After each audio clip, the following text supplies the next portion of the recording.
முதுகுவலி அப்படிங்கிறது இன்றைக்கி காமனாக இருக்கக்கூடிய ஒரு கம்ப்ளைண்ட்டாக இருக்குது. முன்னாடியெல்லாம் வயசானவங்க வந்து அந்த கம்ப்ளைண்ட் இருந்தது. இப்போ எல்லாம் சின்ன வயசுலேயே முதுகுவலியெல்லாம் நிறைய பேர் பாதிக்கப்படுறாங்க. முதுகுவலி அப்படின்னு தெரியறதுக்கு முன்னாடி முதுகில் நம்மளுடைய அனாட்டமிக்கல் ஸ்ட்ரக்சரை தெரிஞ்சுக்கணும். நம்மளுடைய மொத்தமாக 33 முதுகு எலும்புலாம் ஆடுறது. இது நம்ம வந்து வெர்டிப்ரான்னு சொல்லுவோம். 33 வெர்டிப்ரால ஆனது. இதில் முதுகு அப்படின்னு சொன்னால் நம்ம லம்பார், சேக்ரம், காக்சிஸ் இந்த மாதிரி இருக்கும். Lumbar vertebra, sacrum, காக்சிஸ்.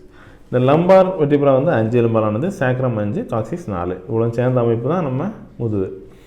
இதில் இந்த லம்பாரில் L4, L5 தான் காமனாக நிறைய பேருக்கு இந்த பிடிப்பு, வலி இந்த மாதிரி இதெல்லாம் வரும். L5S1ங்கிறது இல்லை, அதுக்கு அடுத்த ஸ்டேஜில் வருது. இதில் எந்த இடத்துல டிஸ்க் ப்ராப்ளம் இருக்கோ அதை பொறுத்து தான் நம்மளுடைய சிம்டம்ஸு, வலி, பிரச்சனை எல்லாமே இருக்கும்.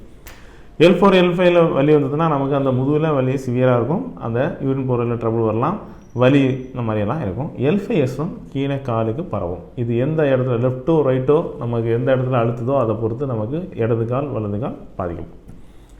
சரி, இப்போ நம்ம இதை தெரிஞ்சிட்டோம். இதுக்கு என்ன ட்ரீட்மெண்ட் அப்படின்னா, நிறைய பேர் நினைப்பாங்க சர்ஜரி பண்ணால் இதோட வலி பிரச்சனை இருக்காது, ஆனால் வர்மா மசாஜ் பண்ணால் அவங்க வந்து முரட்டுத்தனமாக திருப்பி எடுத்து நம்மளை கஷ்டப்படுத்திடுவாங்க அப்படின்னு. இதில் நம்ம ஒன்று புரிஞ்சுக்கணும்.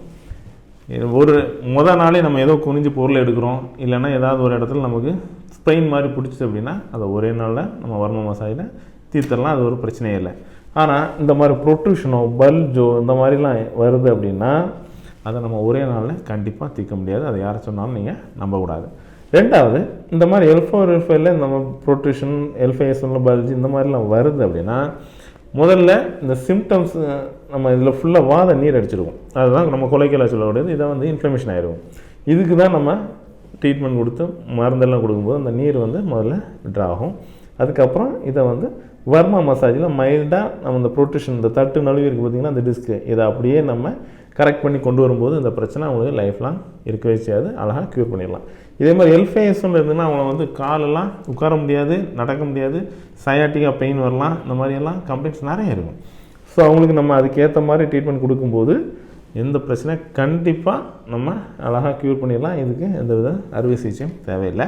இதை பார்த்தீங்கன்னா நீங்கள் அந்த அழுத்திருக்க இடத்துல அந்த ஸ்பைனல் கார்டிலேருந்து சிக்னலே நம்ம கட்டாக பார்க்கலாம். அவங்களுக்கு வந்து அந்த ஏரியாவிலேருந்து அந்த நரம்போட பிடிப்பு அவ்வளோ சீராக இருக்கும், வலியும் வேதனையும் தாங்க முடியாத இருக்கும். ஸோ இந்த ஸ்டேஜில் இருக்கவங்கள நான் முன்னாமே சொன்ன மாதிரி நம்ம வர்மா மசாஜ் பண்ணும்போது வலி இல்லாமல் நம்ம சிகிச்சை கொடுக்கலாம். நிறைய சொல்லுவாங்க ஏறி சவுட்டுறாங்க, மேலே தூக்கி போட்டு அடிக்கிறாங்க, திருக்குறாங்க. இது எல்லாமே படிக்காத ஒரு சாதாரண ஆட்கள் பண்ணக்கூடியது. நம்ம ப்ரொஃபஷனலாக டயாபின் சித்த மருத்துவத்தில் நம்ம அந்த மாதிரி முரட்டு வைத்தியம் கொடுக்குறதே இல்லை. இதை எல்லோரும் முதல்ல மனசாக்கணும்.